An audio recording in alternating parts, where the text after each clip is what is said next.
Guys, what's up? Welcome to Eris Atelier. Today I'm going to show you guys how I actually made this lovely bag. So if you haven't seen my previous video, you should go watch that. It's basically how I created this pattern. These are the measurements for the bag that we're going to be using today.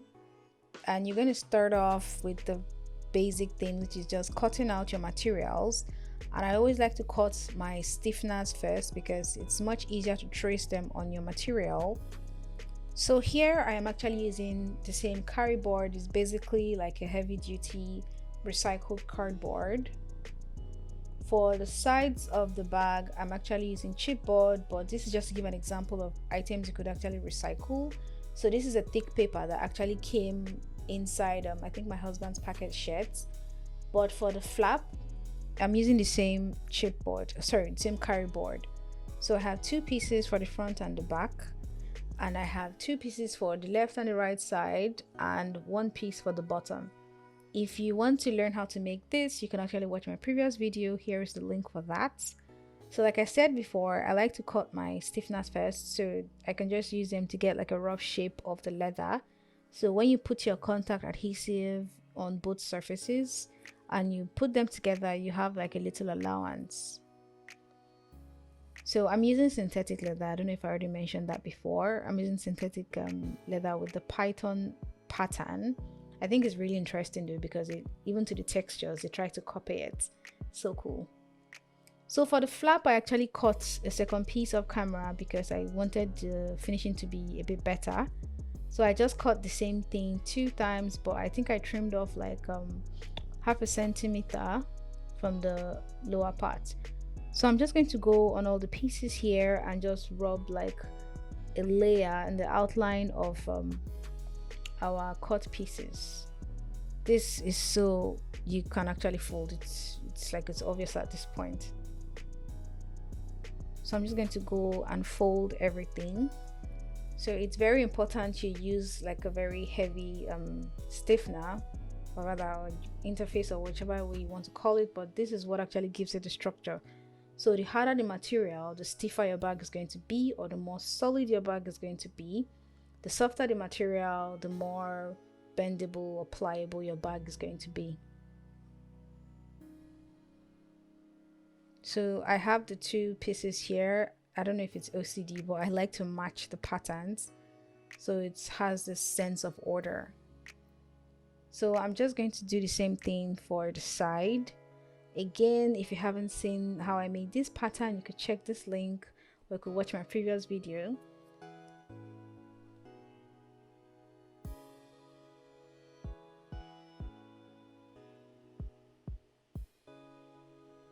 So for the edges, I like to use a bone folder or sometimes a piercing awl, and this is so you get to really fold it very tightly around all the corners.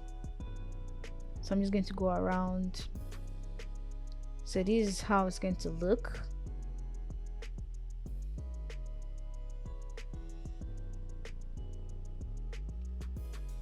And this is the bottom piece. It's just a rectangle. So for the handles, the rope is actually 25 centimeter, and the 2 straps that I cut there, the 2 leather straps, it's 35 centimeter by 6 centimeter.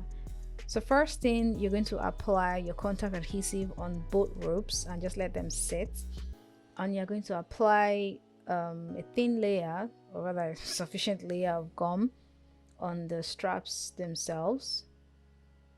Don't forget, you have to let your gum breathe for like a few minutes before you join them. I sort of fast forward everything here, but you have to put it while it's a little dry. So you have to roll this in, and I'm going to go just on that part that is going to close. I'm just going to apply 1 layer on both pieces, and this is so when it gums, it actually seals on itself, and it's really, really neat.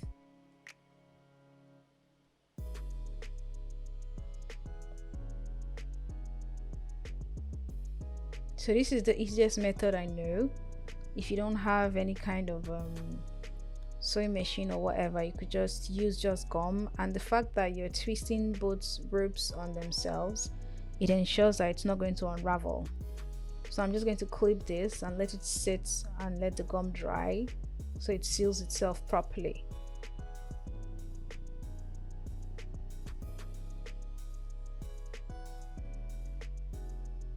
So these are the two pieces I'm going to use for both the top and the bottom of the flap. So I'm marking off the 3 centimeter and the 5, and since the 5 is the middle, that's the line we're going to use for where we'll punch our holes to put our handles. So I'm going to find the middle point there, and I'm going to do like a spacing. So I just punch the holes. That is not too big but not too small, but enough for the handle to pass through and still be kind of tight around it. So I'm just going to put the 2 ends in, the 2 ends where the ropes are not in, so this way the excess leather lays flat on it. So I'm going to put some contact adhesive on both panels. For contact adhesive to be really efficient, you have to put it on both pieces. Just going to rub it all over it and let it sit for a bit. I think I let them sit for about 15 to 20 minutes before I skip to this step, so you just know that in case of next time.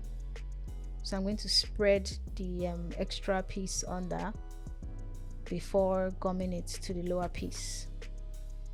I believe this has a better finish rather than just putting like a flat piece of material and just sewing it like that. This way it's much cleaner. I'm going to sew this around, trim off any extra ropes, and now we have our flap.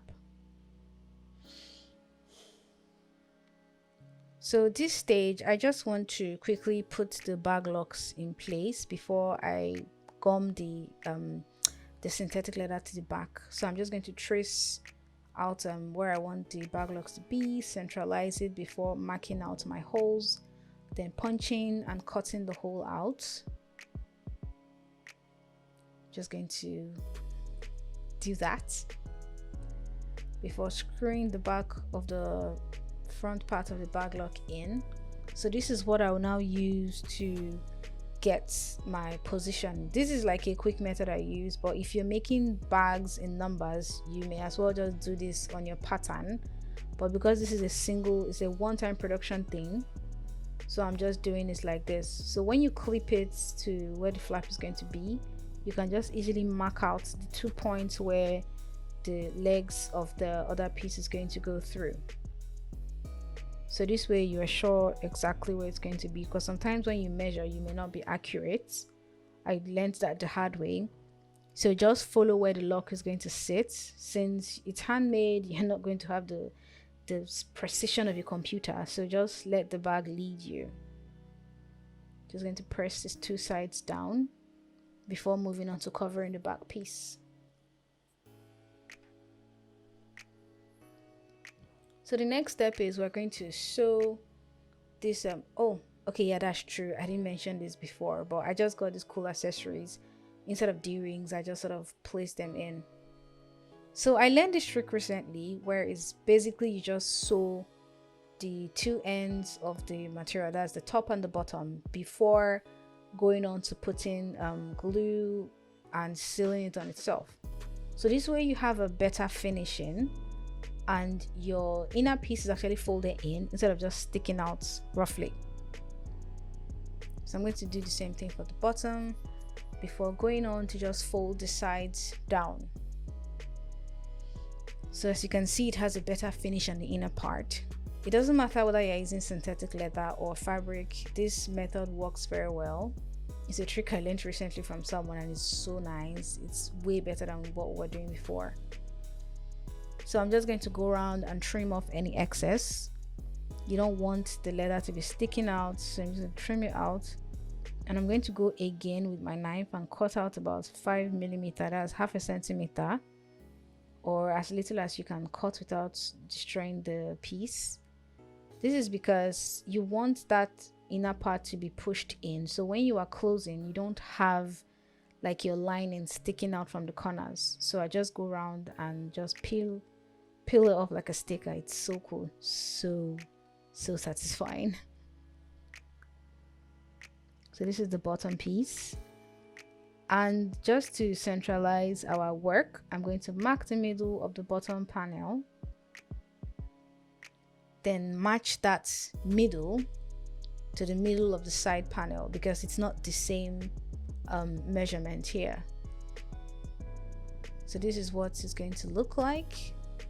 Just going to take it to the sewing machine to sew. But before then, let's just quickly cover the sides of the bag.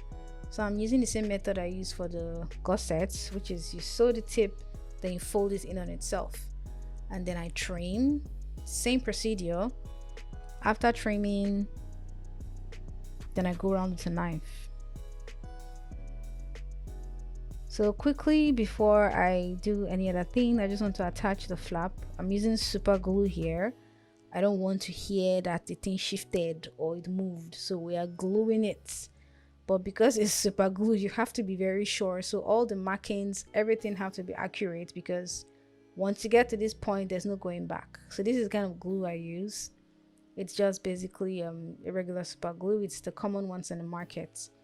So this way, I know that this sewing did not shift at all. So you already seen how the bag is going to turn out. So I'm going to do the same trimming technique for the sides for the sake of my peace of mind. So I'm doing it for both sides. Don't forget, anything you do for one side, you do for the second side before we start clipping everything to close. So first thing I usually like to start with is making sure the edges, that's the curved edges, actually match. If it doesn't match, you have to go back to the drawing board. But even me, I struggle to, because this is actually the first time I'm trying this type of gussets. I haven't done this before, so I actually learned my lessons when I was making this bag. So I'm going to go and quickly sew this thing round, then come back and pin the other side before taking it to the sewing machine. So this method is much easier to sew whether you're using flatbed or cylinder bed, because you have that space to work with. You don't have to struggle about forcing the needle to climb the material or whatever. It's actually much easier to work with. So I hope you guys like this pattern of bag. If you have any questions, please put that down. And I don't know, I'm thinking of doing this type of design again, but maybe with like a tote bag. What do you guys think about that? Put us in the comment section. But apart from that, if you have any thoughts or questions, or if there's any point where you're confused, please let me know in the comment section. I'd love to hear from you guys. But this is the last step, and yeah, word for the wise, you have to give enough space.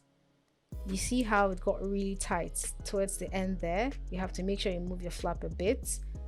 But I don't know, what do you guys think? I think it's a really cool bag. Let me know what you think about this. I can't wait to take this out for a spin. So thank you for watching this tutorial. I hope you guys learned something new. I definitely did learn something. So let me know what you think about this. Thank you for watching my video. Don't forget to like and subscribe, and I hope to see you guys in my next post.